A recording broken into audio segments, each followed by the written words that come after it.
किसी ने क्या खूब कहा है कि जंगल में जो सीधे पेड़ होते हैं वह सबसे पहले काटे जाते हैं और जो टेढ़े मेढ़े होते हैं वह सदियों तक जंगल में खड़े रहते हैं।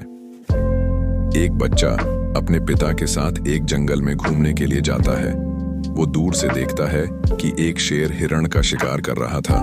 उसे बच्चे के मन में एक करुणा का भाव उदय होता है। वह अपने पिता से कहता है कि पिताजी, यह हिरण तो कमजोर है और वो शेर उसको खा रहा है। हमें उसे हिरण को बचाना चाहिए। यह सुनकर पिता कहते हैं, लेकिन वो शेर भी तो भूख है। अगर तुम हिरण को बचाओगे तो तुम शेर के लिए बुरे बन जाओगे। तो इस परिस्थिति में तुम क्या कर सकते हो? अब ये बात हम सब के लिए सोचने की एक जगह, जहां हम किसी का फायदा कर रहे होते हैं, दूसरी जगह किसी का नुकसान कर रहे होते हैं। जैसे एक सिक्के के दो पहलू होते हैं, उसी तरह अच्छाई और बुराई के भी दो पहलू होते हैं।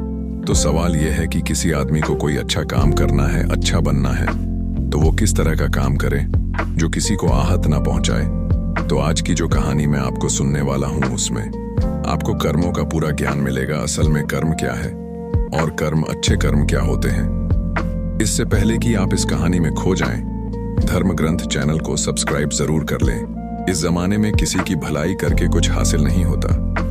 ये बात मैं महसूस कर चुका हूं। मैंने जीवन में जितने भी गुरुकुल से शिक्षाएं ग्रहण की, वो सारी शिक्षाएं बेकार चले गए हों, व्यर्थ हो गई, क्योंकि यह संसार किसी का नहीं है। यहाँ सच्चे दिल से कोई किसी की मदद दे, उसको बेवकूफ समझा जाता है। और यह कहते कहते मोहन वहीं पर रोने लगा और इसके बाद मोहन बहुत परेशान रहने लगा। उसके माता पिता पहले वाला मोहन चाहते थे, वही मोहन चाहते थे जो सब लोगों की मदद करता था, लेकिन उनका बेटा कहीं दूर निकल चुका था। दिन पे दिन हालत और भी गंभीर होती गई। एक दिन उनके माता पिता को पता चला कि पड़ोस के गांव में एक बौद्ध भिक्षु आया हुआ है और वो मानव मस्तिष्क के बारे बहुत सारी बातें बता सकता है। इसीलिए मोहन के माता पिता मोहन को लेकर उसे बहुत भिक्षु के पास पहुंचते हैं। जब वह उसे गांव में घुसते हैं तो एक औरत एक बौद्ध भिक्षु को बहुत जला कटा सुना रही थी। वो कह रही थी कि उनको शर्म नहीं आती, भीख मांगने के लिए आ जाते हैं, दरवाजे पर आकर खड़े हो जाते हैं और पता नहीं ऐसी क्या क्या बात है। लेकिन बौद्ध तो भिक्षु तो भिक्षा मांगकर ही खाते हैं, उन्हें तो सब कुछ सहना पड़ता है। इसीलिए वह बौद्ध भिक्षु एकदम शांत खड़ा हुआ था। उसमें क्रोध का भाव तिनका मात्रा भी नहीं था। जब उस भिक्षु को उस घर से भिक्षा नहीं मिली तो वो दूसरे घरों की तरफ निकल गया। यह सारा दृश्य मोहन भी देख रहा था। इसके बाद उसके माता पिता उसे गांव के लोगों से पूछकर उसे बौद्ध भिक्षु के ठिकाने पर पहुंचते हैं। वहां पर पहुंचकर वो देखते हैं कि यह वही भिक्षु था जो गांव से भिक्षा मांगकर वापस लौट आया था, जो गांव में भिक्षा मांग रहा था और जिसे वह औरत जली कटी सुना रही थी। उसे देखने के बाद मोहन और उसके माता पिता ने उसे प्रणाम किया और वो वहीं पर बैठ गए। उसके बाद मोहन के माता पिता ने सारी परिस्थिति उसे बयान कर दी। उन्होंने अपने बेटे का जिक्र करते हुए बताया कि यह हमारा बेटा पहले बहुत दयालु हुआ करता था, सबकी मदद करता था, लेकिन अचानक पता नहीं ऐसा क्या हुआ कि अब यह किसी की मदद नहीं करता। उसके सामने आदमी मर भी रहा होता है, तब भी यह बिल्कुल उसे पानी भी नहीं पिलाता। ऐसा स्वभाव हो गया। इसका हम कुछ समझ नहीं पा रहे कि यह बदलाव अचानक से हुआ कैसे। इससे पहले कि वो बौद्ध भिक्षु को जवाब देता, वो औरत जो गांव में उस भिक्षु को जली कटी सुना रही थी, वह अपने बेटे को लेकर वहीं पर पहुंच गई और हाथ जोड़कर उससे प्रार्थना करने लगी कि मेरा बेटा बहुत बीमार है। अचानक से उसे बुखार आया और गांव के लोगों ने बताया कि आप इसकी मदद कर सकते हैं, कृपया करके मेरे बेटे को ठीक कर दीजिए। यह सुनकर वह बौद्ध भिक्षु तुरंत उस बालक का उपचार करने लग जाता है और कुछ ही देर बाद औषधियां देने के बाद वो बच्चा बिल्कुल स्वस्थ हो जाता है। यह सब देखकर वह औरत उसे कुछ दान देकर प्रणाम करके वापस लौट जाती है। यह सारा दृश्य मोहन भी देख रहा था। मोहन के मन में एक सवाल उठ रहा था और जब वह इसका कोई जवाब नहीं ढूंढ पाया तो उसने उस बौद्ध भिक्षु से पूछा, शायद आपने पहचाना नहीं, वो वही औरत थी जो आपको जली कटी सुना रही थी, जो गांव में आपको भिक्षा देने से मना कर रही थी। शायद आपने उसे पहचाना नहीं तो आप उसकी मदद नहीं करते। यह सुनकर वह बौद्ध भिक्षु मुस्कुराने लगता है उसके बाद वो बौद्ध भिक्षु मोहन को बताता है कि दूसरों की अच्छाई करने से कुछ अवस्थाओं में दुख मिलता है, लेकिन अगर तुम कर्मों का सिद्धांत समझ लेते हो तो अच्छाई और बुराई सके सारे भेद तुम्हारे सामने स्पष्ट हो जाएंगे। मैं भली भांति जानता था कि वो वही औरत है, लेकिन मैंने बिना कोई बुरा भाव रखे हुए वही किया जो मेरा कर्तव्य था। जब आप किसी की भलाई या किसी की अच्छाई बिना किसी लालच के करते हो, बिना किसी बदले के करते हो, वही अच्छाई होती है। लेकिन अक्सर हम लोग जब किसी की मदद करते हैं तो हमारे मन में यही भावना बन जाती है कि बदले में वह इंसान भी मेरी मदद करे, लेकिन जरूरत पड़ने पर जब वह हमारी सहायता नहीं करता तो हमें दुख होता है।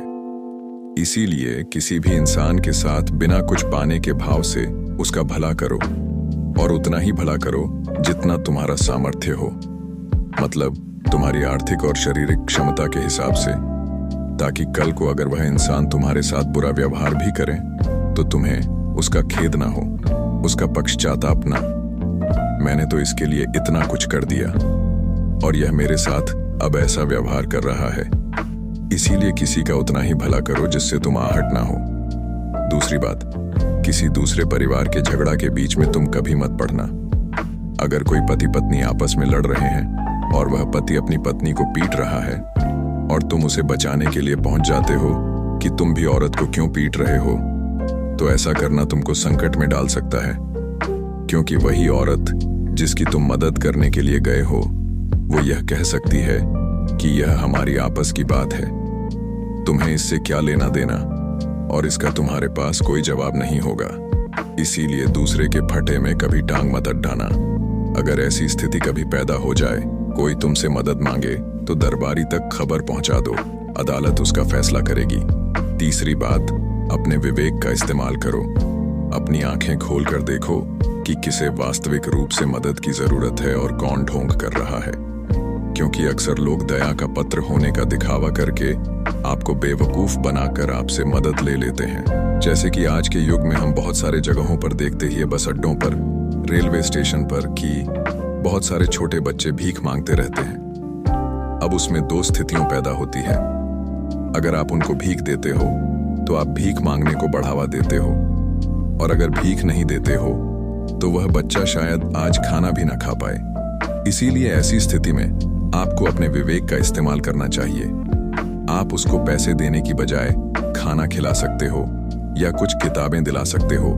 इसीलिए सही तरीके से मदद करने के लिए विवेक का होना बहुत जरूरी है, वरना तो आपके धन का दुरुपयोग ही होगा। और एक बात जो समझने की है कि किसी की भलाई करनी है तो उनकी भलाई करो, क्योंकि अगर तुम खुद जीवंत हो गए, अगर तुम खुद बदल गए तो पूरा जमाना अपने आप ही बदल जाएगा। इसीलिए कहीं आपने अपने मन में ये भ्रम तो नहीं बना लिया कि मैं तो अच्छा इंसान हूं और मैं दूसरों की मदद करता हूं, तो वह तुम्हारा अहंकार का रूप है। इंसान कभी पूर्ण नहीं होता, और जो अपने आप को पूर्ण समझ रहा है वह धोखे में है। इसीलिए दूसरों को बदलने की बजाय खुद को बदलने पर ध्यान दे, और इसके लिए आपको भीड़ में भी अकेला रहना सीखना होगा। आप सबके साथ हैं, सब में उपस्थित हैं, लेकिन अंदर से आप एकांत हैं, अंदर से आप शांत हैं, अंदर से आप मौन है। जब आप अपने एकांत को देख लेते हैं तो आपकी अंतरत यात्रा चालू हो जाती है। अपने अंदर के एकांत आनंद उठाने के लिए आपको ध्यान में उतरना होगा। आपको रोजमर्रा की जिंदगी में ध्यान कोई हिस्सा बनाना होगा, ध्यान को वक्त देना होगा। उसके बाद आप पाएंगे कि आपके अंदर के एकांत के समान आनंद इस दुनिया के किसी भोग में नहीं है, किसी वस्तु में नहीं है, किसी वासना में नहीं है। नदी के किनारे पड़ा हुआ छोटा सा पत्थर भी उसे नदी के भाव से कट कट कर बहुत मुलायम हो जाता है, उसमें कोई दरार, कोई कोना नहीं बचत। उसी तरह ध्यान के निरंतर भाव में बहाने से उसी तरह निर्मल हो जाता है, जिसके बाद हम किसी भी चीज को महसूस कर सकते हैं, जिसके बाद हम वर्तमान का मतलब समझते हैं, जिसके बाद हमारे अंदर करुणा का उदय होता है, वो करुणा जो किसी विषय वस्तु से नहीं जुड़ी हुई। इसीलिए दोस्तों, आज से ही अपनी अंतर यात्रा चालू कर दें, अपने जीवन के आनंद को पहचानें, क्योंकि इंसान की जिंदगी बहुत छोटी है। पता नहीं कब आखिरी सांस आ जाए, तो जीवन के जो पाल बचे हैं उन्हें उसे परमानंद में बिताओ।